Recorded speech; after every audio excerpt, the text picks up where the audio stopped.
Socialist Venezuela is going up in flames, and a socialist tyrant Nicolas Maduro sends his socialist army to run socialist trucks over anti-government protesters. Socialist Democrats here in America are saying that socialism has nothing to do with it.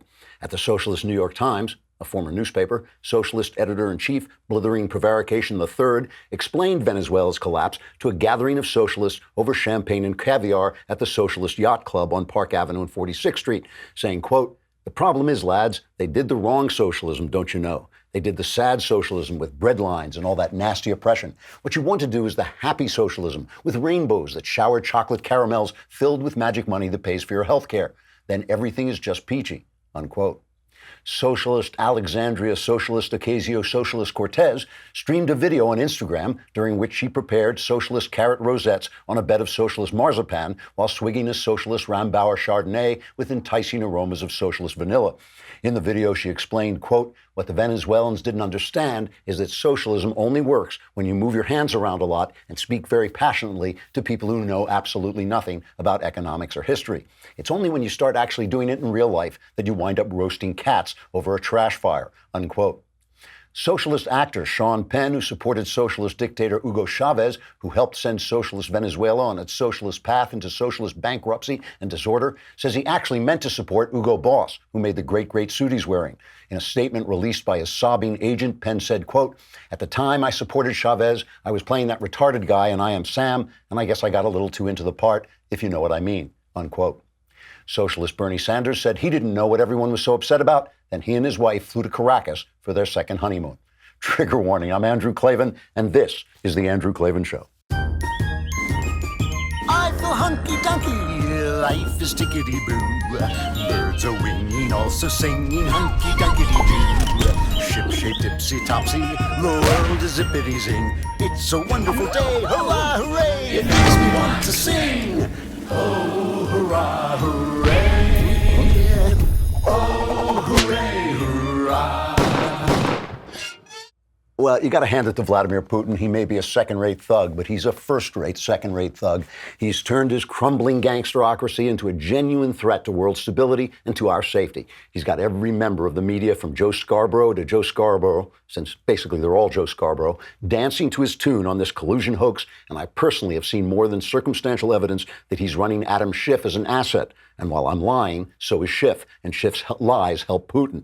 And his meddling in Venezuela, Putin's meddling in Venezuela, is just the sort of colonialism the Monroe Doctrine has forbidden in our hemisphere since the early 19th century. Putin is a bad guy. He is a murderer, he's an imperialist, and he's an oppressive bigot. He's a world stage Al Capone.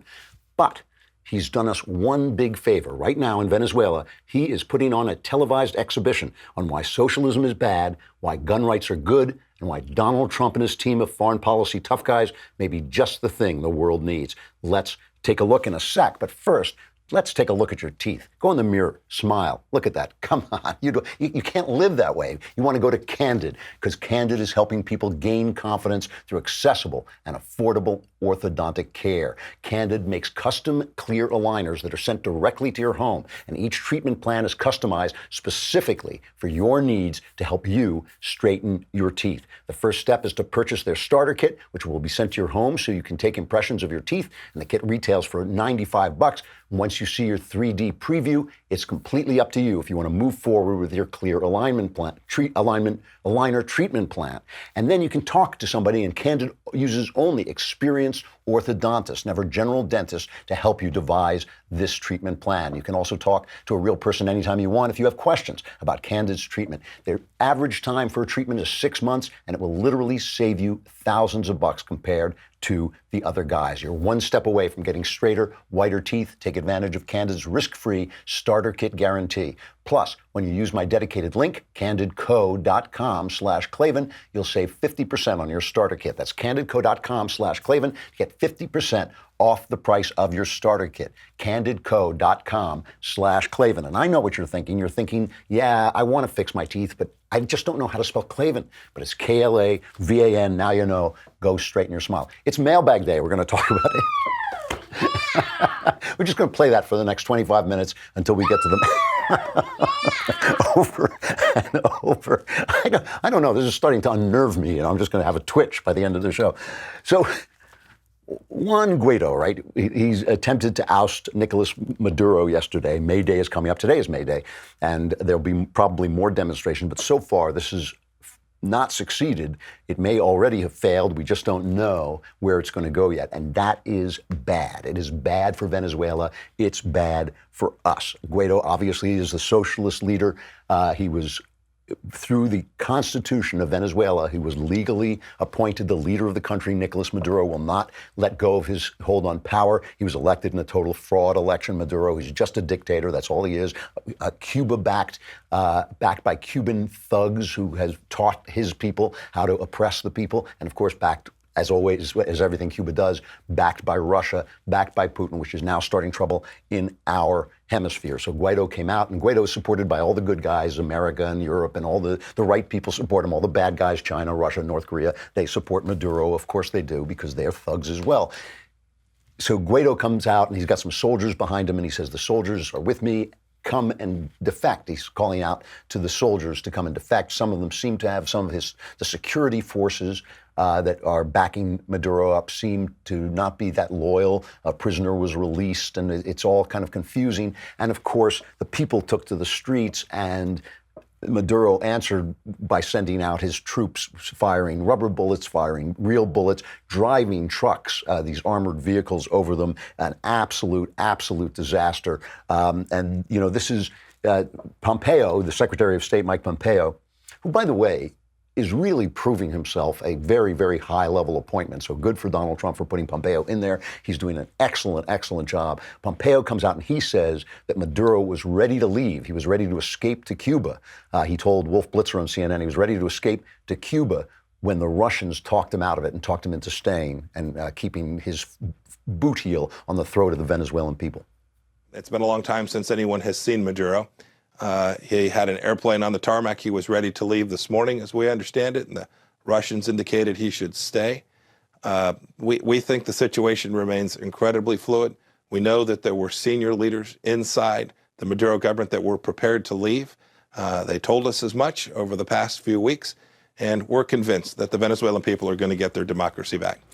So, I mean, this is real stuff, because this is a communist threat. Yeah, it's a communist threat, basically, in our hemisphere. This is Putin moving up the line from Cuba into Venezuela. It's a genuine danger. And Trump tweeted out, he said, if Cuban troops and militia do not immediately cease military and other operations for the purpose of causing death and destruction to the Constitution of Venezuela, a full and complete embargo together with the highest level sanctions will be placed on the island of Cuba. Hopefully all Cuban soldiers will promptly and peacefully return to their island. So listen, and in Cuba, of course, is Putin too. I mean, basically, this is like back to the Cold War days, but that's what Putin is looking for. That's the kind of trouble he is trying to start. And Pompeo points this out. I mean, he says this is all about the Russians. This is cut 5. Maduro is surrounded by Cubans and has been supported by Russians there in Venezuela. And we've told the Russians and we've told the Cubans that's unacceptable. It's unacceptable to starve people. It's unacceptable to allow sick children not to be able to get their medicine. The nations of the region, the Lima Group, the Organization of American States are all demanding that we get democracy restored and that we get dignity back to this once great nation. It's a country that has the capacity for great wealth, and the United States is prepared to stand with the Venezuelan people, to support the interim government, to help a free and fair election take place, and then to build back this country. And so, of course, the minute this happens, everybody starts worrying about American military intervention. Trump has said that is on the table. Of course, it has to stay on the table. You can't just say, I'm not going to do it, because then you lose all your threat power. And, you know, you hear the usual suspects on this start to complain. We shouldn't get involved. I believe Tucker Carlson was complaining about this. I mean, you know, Tucker is I like Tucker. He's a good guy. He's a really interesting voice. But I think that he does get a little bit over worried about intervention. I am not a neocon. I am for as few foreign wars as possible. I think that George W. Bush, looking back, went overreacted, if that's possible, to 9/11, kind of created a plan too big for him to complete, and he ran it badly. If he had run it a little better, maybe it would have worked better. I don't know, but it went on too long. That's not what I'm looking for. I'm not looking for an invasion of Venezuela. But this is something you genuinely have to take seriously. This is Putin, as I keep saying, he's a gangster, and he kills journalists. He kills the opposition. He thrives on anti-Semitism. He thrives on anti-gay, on if you want to call it homophobia, on attacking people. This kind of mock religious attitude that he takes. He's just the KGB turned into the government of Russia. And to have him in our hemisphere, he's already expanded his hold in his area, but to have him moving on our area is a serious, serious threat. And so Wolf Blitzer, the thing that Blitzer said as well, he's got missiles in there. How could we ever invade? And this is Pompeo's response, his third cut. The president has made very clear that all options are on the table. That certainly includes a military option. We're working to make sure that doesn't need to be the case, that we deliver this outcome for the Venezuelan people in a way that doesn't put life and limb at risk, and there's not violence. But I don't think anyone should be fooled that if the president makes that decision, if he chooses a military option, that the United States military has the capacity to execute that option. So I want to talk a little bit about what we're watching. But first, more importantly than anything else, Mother's Day is coming. And as I say, for me, these holidays, it's like I'm walking down a dark hall and something just jumps out at me because I never remember anything. And that's why you want to use 1-800-Flowers. This Mother's Day, you don't want to settle for anything less than the biggest and brightest bouquets from 1-800-Flowers. They've got a great deal going on right now, like 24 assorted roses for $24. That's only $1 per rose. And these are just a bright, beautiful mix of orange, yellow, and pink blooms. Assorted roses are guaranteed to make mom smile. And if, like me, you don't have a mom anymore, give them to your wife. She could be a mom. My wife is a mom. These are great. Great flowers. I love them. I use this thing all the time. They arrive fresh. They arrive fresh, and they're really just an excellent service. To order 24 stunning assorted roses for $24, go to 1-800-Flowers.com, click the radio icon and enter the code. You know the code. It's Klavan. That's 1-800-Flowers.com, code Klavan. Order today and save at 1-800-Flowers.com, code Klavan. Offer expires on Friday. Your mom, your wife, whoever you give these flowers to will open up these things and her eyes will get bright and she'll say, wow, how did you spell Klavan? The answer will be Klavan. There are no E's in Klavan. I just make it look this easy, really. So I want to go back in time a little bit and play some clips that we have played on this show before, because what we're watching is the collapse of the promise of socialism. And all these people are saying, well, that's not the real socialism. It's always not the real socialism. Believe me, when the Soviet Union started, there were 1 million American intellectuals, Lenin called them useful idiots, who thought, this is it. This is the wave of the future. I've seen the future and it works. The New York Times covered up the starvation, the forced starvation of the Stalin regime. China was going to be the next big thing, and that went down the drain. Socialism does this to people. But I just want to play for you. Remember, I talked about this yesterday. The deep state, the media, the entertainment media, the universities, it's all one thing. It is all elites who think that they should be the people who control things, who think the wise, the experts. Life is just too complicated for this democracy business anymore. Those fat guys out in the middle, those deplorable fat guys with their checkered shirts, they can't make decisions for themselves. And this whole thing that is about that. That's what it's about. But let me just play a couple of clips that we've played before. Stephen Colbert explaining socialism. I mean, this is a guy who has a huge platform, and here he is explaining socialism to his audience. On Halloween, kids literally go door to door to get free candy from the neighbors because the kids don't have it and the neighbors do. That's socialism.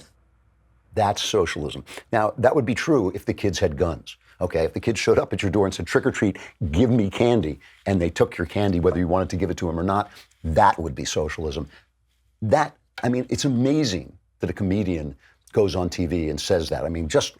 But thank heaven we're seeing what's happening in Venezuela, because that has a big audience too. That's the truth. Colbert is full of it. But here's another line, this one is from Bill Maher, another line that is very popular on the left. Republicans have to explain, if socialism is such a one-way ticket to becoming the nightmare of Venezuela, then why do all the happiest countries in the world embrace it?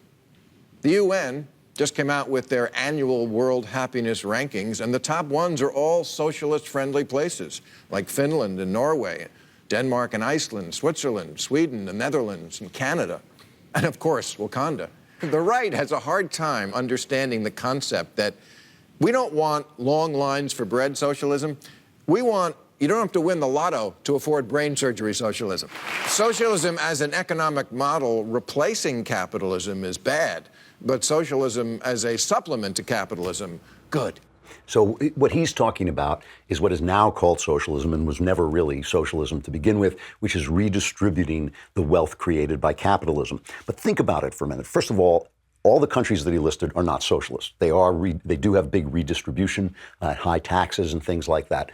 But they're also homogenous states with very homogenous countries for the most part, with people who share a culture, who share values. They're not like our system where anybody can come in basically and abuse a huge welfare state, and do abuse a huge welfare state. I believe in a small welfare state. I actually do believe in this because I think people are too afraid to be free. I think people are fearful of being free. But it's true, once you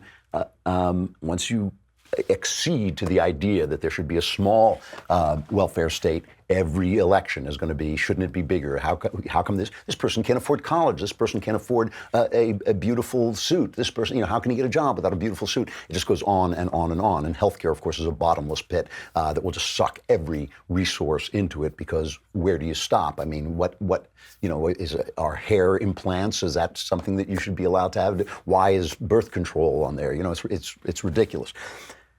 But this is the thing that they are selling. Let me just play one more. And by the way, this whole thing about these countries are happy, who cares? Our country is a stressed out, crazy, revolutionary country producing more inventions, more industry, more wealth, more new ideas than anywhere else. That's stressful. You're happy if you're living in this country. Like I say, Norway invented the paperclip. Good for them. And no wonder they're happy. We provide the army that protects them. We provide the new inventions in healthcare that they live on, the phones, the cars, whatever they use that's high-tech tech comes from us. So they're happy like, a kid living in his parents' garage, or really like an old person living in his kid's garage, really. And so they're happy like that. Who cares? Who cares if they're happy? I mean, like the big yellow smiley face is not the purpose of life. It's creativity, contribution, building things, taking mankind to its next stage. That's happening here under a more capitalist system that's definitely under threat. Let me just play one more, and I don't like making fun of or attacking private citizens, but this is a lady who asked a question of Bernie Sanders at the Fox News town hall that they did. And listen to her description of socialism. Our question comes from Kathy Harrington. Kathy, what's your question for Senator Sanders? Hi, Senator Sanders. Welcome to the Lehigh Valley. So my question is, the definition of socialism is just a society agreeing to work together and combining their resources to make sure everyone is protected and taken care of. How can you challenge the idea that socialism is bad in the minds of the public? So everybody's taken care of, and it's the community getting together to help everybody. Again, just not true, only true if it's done with guns, because it's the whole thing. We're talking about a principle. We're talking about a principle. Who owns your life? Who owns your time? Your money is not just money. It's not, that paper doesn't have any real value in itself, except insofar as it represents your work, your investment, your risks, your responsibility. That's what that money is a symbol of, okay? The government should not own that. If the government owns your money, it owns your time. It owns your work. If I have a right to health care, then I have the right to, if you're a doctor, I have a right to use your service. I have a right to your service. I have no right to your service. Nobody has a right to anybody else's service. It's just not true. And it's the principle. Let me read you a story, brief story, from the BBC from 2011, okay? 2011, so we're talking 8 years ago, still under Chavez. Venezuela has brought a new gun law into effect which bans the commercial sale of firearms and ammunition. Until now, anyone with a gun permit could buy arms from a private company. Under the new law, only the Army, the police, and certain groups like security companies will be able to buy arms from the state-owned weapons manufacturer and importer. The ban is the latest attempt by the government to improve security and cut crime ahead of elections in October. Okay, so as Chavez's plans, supported by Sean Penn and Oliver Stone and Michael Moore and all the rest, as they were leading the country into disorder, they said, well, we've got so much disorder, so much crime, we've got to ban guns because guns are causing the crime. You've never heard that before, right? Yeah, you hear it on MSNBC. But what do you hear on MSNBC now as they are reporting on Venezuela? Listen to this. I think it has been surprising to a lot of people in Washington, in the administration at least, that this is taking longer than they thought, despite the sanctions, despite the pressure. With the help of Russia and other outside forces, Maduro is hanging on. Not only hanging on, but he appears to still control the military. You have to understand, in Venezuela, gun ownership is not something that is open to everybody. So if the military have the guns, they have the power. And as long as Nicolas Maduro controls the military, he controls the country. And his supporters have tried to peacefully protest. They have gathered in large numbers. What we saw today when he met early this morning and stood there in front of those wearing uniforms appear to be rank and file members who may have switched their allegiance. We have seen over the recent months those who have switched their allegiance, but not en masse. We have not seen large numbers of the troops in Venezuela switching their allegiance from Nicolas Maduro to Juan Guaido. MSNBC just reported that because the people have no guns, they have no power. Quoting him directly, right? Since Maduro has all the guns, he has all the power. And you think to yourself, gee, if only they had a constitution that said people had a right to bear arms so they could form militias in case, the government goes bad. But of course, that would never happen here because our government is filled with such wise, just freedom-loving people as Alexandria Ocasio-Cortez. Vladimir Putin, God bless the devil, is basically giving us a course on freedom. He is showing us in front of the TV, he's showing us on TV why you need guns, why there's nothing benign about the attempts to take guns away because it's the principle. You can have socialism without trucks running people over. If, for instance, you introduce it to countries like Europe, where people basically have aged out of freedom. They basically have gotten tired of being free. They just want to be taken care of. They want to be taken care of by the United States that protects them. It gives them the medicines that they want. And they don't understand, you never understand with socialism, that you are selling your future. You're selling your future. You hear Bernie Sanders talking about the corporations this and the corporations that. Well, the corporations give you your iPhones. The corporations give you your computers, your cars. All those things that you love come from the corporations. Corporations can get too powerful. Any power center needs to be controlled. That's true. But it's corporations that give you all these good things. And when you take their profits away, when you say that, no, your profits are ours to redistribute, you take away the inspiration and the desire and motivation to keep creating things. And so you don't know what you won't have. You don't know about the health care, the pills for your dementia that won't be there when you get old. You won't know about that because they just won't be there. It won't occur to you that, if we hadn't had socialism, somebody would have invented that to make money.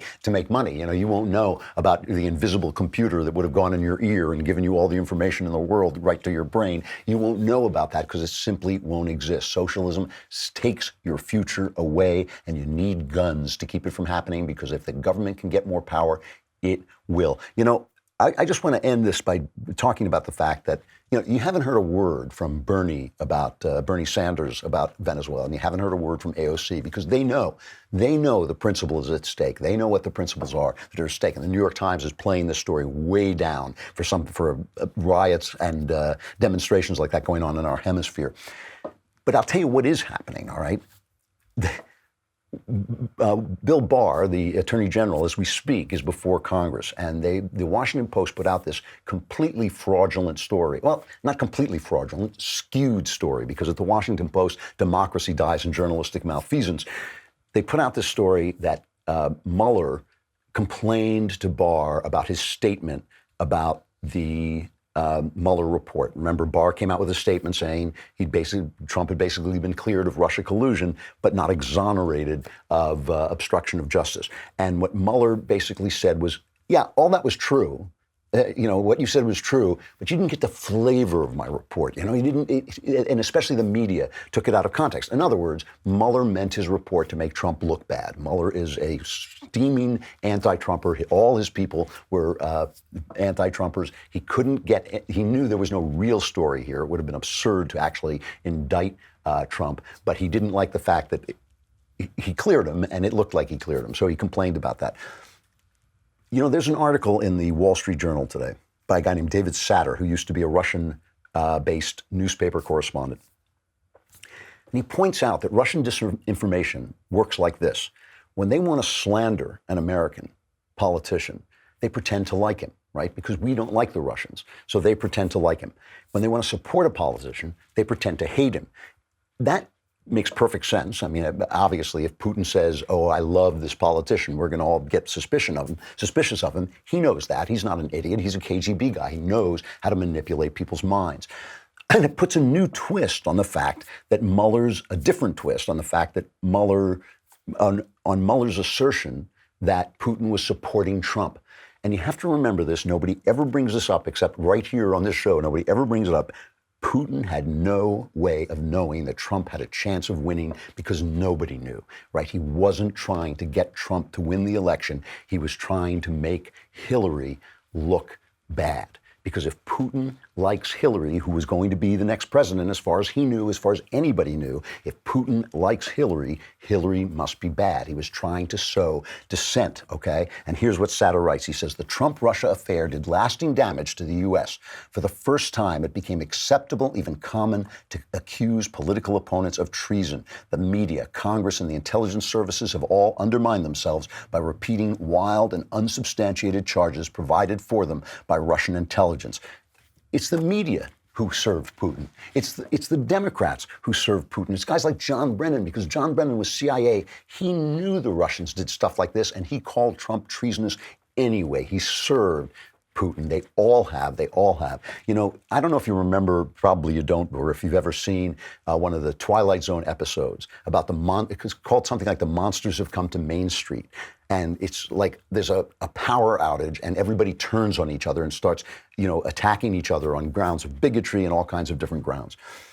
At the end, you realize that Martians have come from outer space and caused this as an experiment on how they can turn Americans against each other. That is essentially what this Russian plot was. It was not a plot to get Trump elected. It was a plot to get the media to call each other, to get politicians to call the president treasonous, to get the media to continually attack the president of the United States. Can anybody doubt that Vladimir Putin is thrilled with what the Democrats are doing? Can anybody doubt that Vladimir Putin is watching CNN and thinking, that I did it, I really succeeded with this time? Let's just go back for a minute, because Joe Biden is now the front runner on the Democrat side. Let's go back in time to when Joe Biden and Barack Obama were running against Mitt Romney on what Joe Biden thought about Russia. Governor Romney's answer, I thought, was incredibly revealing. He acts like he thinks the Cold War is still on. Russia is still our major adversary.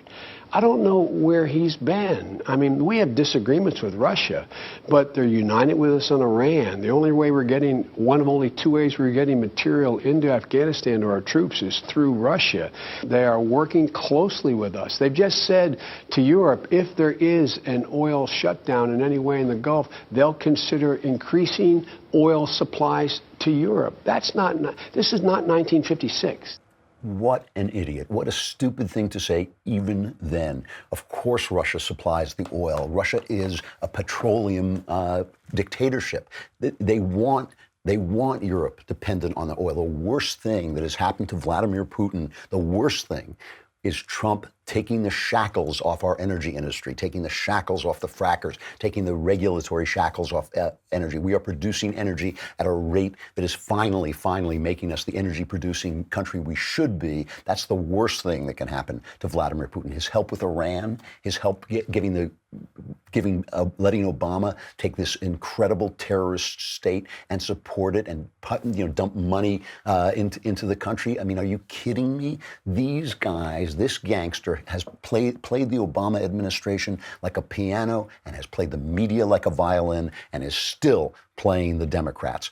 It's really only Trump who's standing up against them, and let's hope he has the wherewithal to do it. I would love to see him turn this around and get Maduro out of there and put Guaido. I mean, look, Guaido is just a stepping stone to free elections. We can't ultimately have the say in how the Venezuelans govern themselves. They're going to have all kinds of problems in the wake of this failed state. But let us see if Trump can do what has to be done and force these clowns, these thugs, these Russian and Cuban thugs out of our hemisphere. They do not belong here. We got the mailbag coming up. We got the mailbag coming up. Oh, stop, would you? But first, I have to say goodbye to Facebook and YouTube. Come to dailywire.com and subscribe for a lousy $10 a month or $100 for the year. For $100, you get this lovely Leftist Tears tumbler in which I'm drinking my throat-coating tea, hoping I can keep my voice alive a little longer. And you can be in next week's mailbag when I will answer all your questions with answers that are guaranteed correct and will change your life, on occasion, for the better.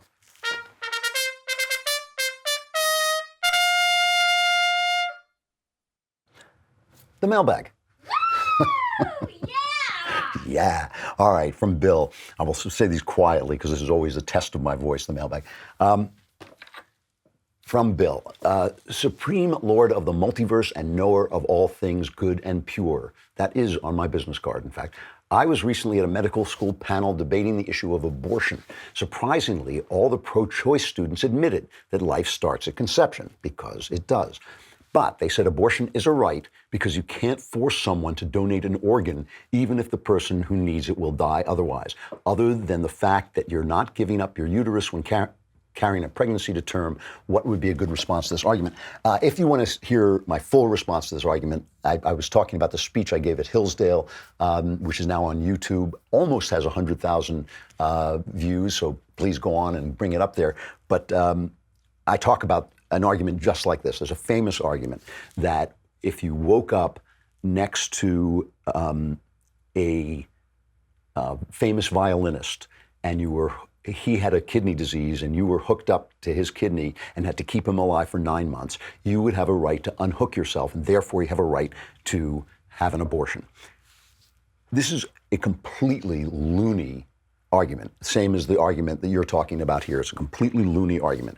It is the looniness of materialism, the idea that we are just bags of flesh and chemicals, and flesh bags full of chemicals, and that having a baby inside you is the same as being hooked up to somebody on a dialysis machine. So in order to believe this, you have to believe that there is no such thing as motherhood. There's no such thing as responsibility for having sex with somebody and getting pregnant, because you don't just wake up next to somebody. You don't just, you're not being forced to give an organ. You took an action that got you pregnant. Now, if you want to focus in on something like 0.1% of people who have abortions because they were raped, is a very small number of people that do it. Most of them just do it because they don't want the baby. Even so, you are in the position of being a mother of a child. If you don't think a mother is a unique thing, go up to somebody who's bigger than you and insult his mother and see how that works out for you. We are not flesh bags full of chemicals. We are human beings. Our relationships have a nature. They have a purpose. They are a thing. When you are a mother, you are responsible for the child inside you, even if you didn't want that child there and you didn't have a choice in its getting there. You are now in that position. It's not fair. It's sad, but the baby shouldn't die for it. A lot of problems in life can be solved by killing people. You know, you don't like your wife, you can solve that problem. You don't like the president, you can solve that problem. You can't kill people. Killing people is bad. I shouldn't have to explain that. It's one of the 10 commandments. Murdering people is bad. If the baby is alive, you don't have a right to kill it. And the idea that your womb is a dialysis machine, if your womb is a dialysis machine, then you're just a machine, right? But it's not. You're a person, you're a mom. You have a responsibility to keep that kid alive. And, I believe in adoption. I believe that we need to have better systems for getting babies to people who care about them and want them. But the idea of reducing people, that this oh so clever idea that you're just a dialysis machine, think about that, because it means that you have no rights either. Your right to life, liberty, the pursuit of happiness, those are human rights. Those are not dialysis machine rights. Everything that you like, everything that you want, everything that you think is a right that you have comes to you because you are a human being. And as a human being, you can have relationships. Those relationships matter. You can be a sister, you can be a brother, you can be a husband, you are a wife. All of those have perks and responsibilities. Being a mom, the same way. That's what you are, not a dialysis machine. All right, next question from Andrew. Hello, Mr. Klavan. I have a daughter who's 6 years old. She has a liberal loony as a mom who has a boyfriend and a girlfriend. As far as I know, my daughter is constantly surrounded by other single mothers with kids who are her main friends. This is basically the foundation of my daughter's family. I live in another state, hours away. I see my daughter twice a month and speak to her 3 times a week. I'm a conservative, but I'm an atheist, which makes teaching religious values really hard. So my question is, how do I go about teaching my daughter conservative and religious values while her mother is simultaneously teaching her the opposite full time? Thanks, love all you do, let wisdom reign. That's from Another Kingdom. And from Andrew too. Listen, Andrew, I got some real problems with this letter. You never mentioned whether you married the girl's mother. You're not living in the same state with this child, so you're not dedicating your life to the child that you created. And then you say, well, how can I have my influence on this child? You can have all the influence that somebody living in another state who sees her twice a month can have, right? If you care about this child that you created, if you want to take actual responsibility, you got to find another job and move closer to her. You got to see her more often. You don't have to lecture her. You don't have to teach her anything. You simply have to live the kind of life that you want to show her and demonstrate to her that life and let her see it on a basis. She can see her mother's life. You don't have to tell her her mother's evil. You don't have to speak against her mother at all. Let her live that life and let her see your life and let her choose ultimately, which she will, between the two. But as long as you are sort of out in some other state, dropping in from time to time, you will have only exactly that amount of influence. What you want is the influence without the responsibility. You can't have that. I don't know how you got into this situation, but you need to take stock here, because it doesn't sound like you married the girl. It doesn't sound like you, I don't know how much you're paying in support. I don't know what you're doing, but it doesn't sound like you're dedicating your life to the raising of this child, which is what you would be doing if you were in the home married to her mother. So, you want influence, you got to do the deed. You got to move close. You got to be there. You got to take care of her. You got to have her over. And like I said, you don't have to lecture her. You just have to live and love her and be yourself and act as you are. And if you don't have religious faith, you can't really spread religious faith. I mean, that's something that you show people. You don't tell it to them. So I mean, you're just looking for a lot of good stuff without doing the work that good stuff requires. I don't mean to be hard on you, but I don't know how the situation happened, but you need to take stock of of your role in the situation. Her mother may be a loony, but her mother has got her in the house and is taking care of her. And so, and you're not. So you have as much influence as the responsibility you take. Okay, from Luke. Hello, I love the show. Yesterday, my family and I were discussing what happens to people who have never heard about Jesus or the Christian faith when they die. My dad claimed that deep down everyone knows there's a God, so if they don't believe, they have no excuse. I agree they know there's a God, but they don't know about Jesus without being told. I pointed this out to my dad, and he said, the Bible says those that seek me will find me, but they can't seek Jesus if they don't know him. I'm a devout Christian, but this is one issue that I can't really wrap my head around, because it seems unfair to send people to hell if they never hear about Jesus. But the Bible states that the only way to heaven is through Jesus. What are your views? All right, well, my view is this. The only way to heaven is through Jesus, but we don't know what that means. We don't know how. I mean, Jesus can get you into heaven. And hopefully will. But it doesn't say that. It doesn't say what you have to do. It's what he has to do. I mean, clearly, Jesus is the human incarnation of the living God. And if you've never heard of him, that doesn't mean you can't know him. And it doesn't mean that he can't know you, more importantly. So my view is your father is right, that you come built with a God-shaped hole, that Jesus is aware of your situation, and Jesus is in charge of who goes to heaven, not you. And so it's not something you have to worry about, because if you've got a gracious and good God, as we have, and he is wholly and entirely in charge of who goes to heaven, you actually don't have to worry about it. It's not in your pay grade, but you can trust and believe that whatever it is, when you see it, you're going to understand that it was righteous and good. I mean, it's just not something worth worrying about. And I agree with your father on this. From, I believe it's pronounced Dylan. I grew up very conservative and very Christian. I was told that if I was a good girl, let me just double check this. I was told if I was a good girl, saved myself for marriage, married a Christian man, and sought to spread the gospel through our marriage would be blessed. I did all these things, and the last 5 years have been a nightmare. We're currently separated, heading for divorce. My biggest struggle now is trusting God. I feel I was let down. I followed his will and have had nothing but sorrow. I know the Bible basically promises suffering, but I don't know if I want to suffer like this. Nobody wants to suffer, and the Bible only promises suffering because suffering is a sure thing. You were misinformed. And the problem is not God. God didn't misinform you. God never says if you do everything right, everything will go well. That is just not what God says at all. I mean, Jesus does everything right and things don't go well at all.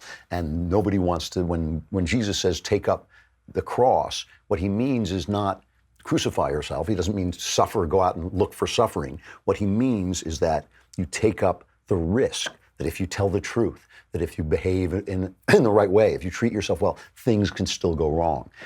Your responsibility is to the person God made, to make sure the person God made is the person God wants that person to be. That's your responsibility. Your responsibility and your task and all your joy is in directing your soul toward God.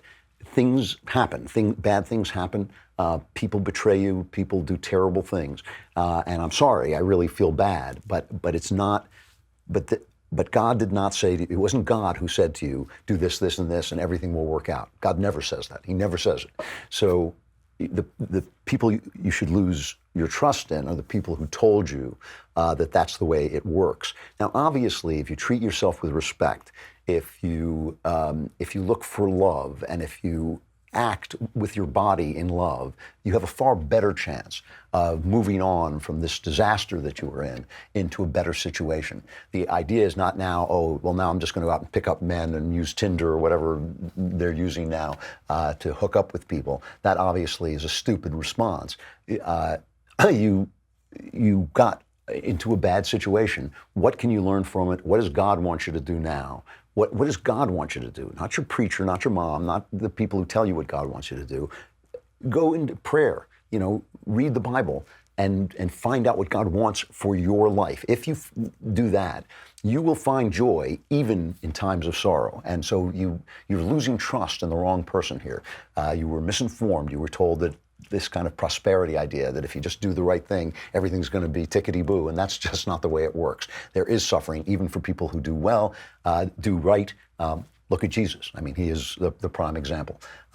From Micah, I love your podcast. It's the highlight of my morning. I have a tough situation I would like your wisdom on. Over the past few months, I've had two of my friends reach out to me basically saying something like, I lost my job, life is difficult, I'm contemplating suicide. I don't really know what to say besides Jesus loves you, man, don't do it, which I feel is sort of a cop-out answer to their tough situations. I know they both have difficult family upbringings and some actually unfortunate things happen in their lives. What would you say to them to bring them hope? Okay, well, I have a lot of experience with this. I've spoken to a lot of suicidal people. The ultimate decision on whether to commit suicide is not yours, it's theirs, okay? So you're not saving anybody. Forget that. What you can do and what you should do and what I would say you must do is listen to them, not just once, but again and again. Hear them out, talk to them. let them work out in front of you, in your hearing, what it is that, how they want to proceed forward, okay? And I don't mean suicide or not suicide, because suicide is a bad, is a permanent solution to a temporary problem. They have temporary problems. So what you do is you listen, and with sympathy, and you sort of guide them to find what they want. What would be a good outcome?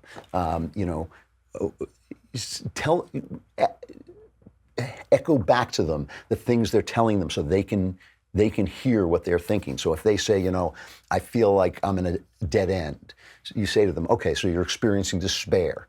I get that. What does that feel like? Explore with them where they are. Just having someone to listen to you is an incredible bridge to life.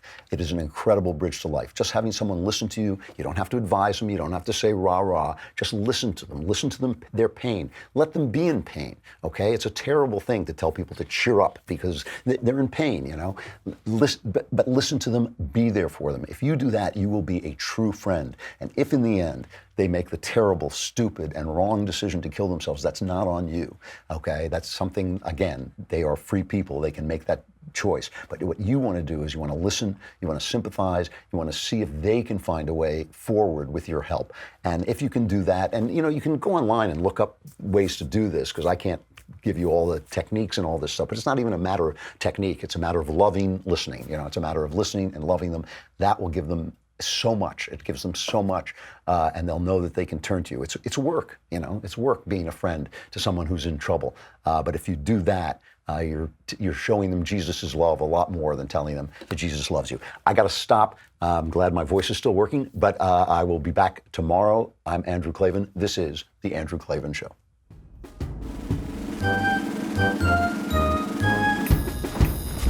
Oh, hooray, hurrah.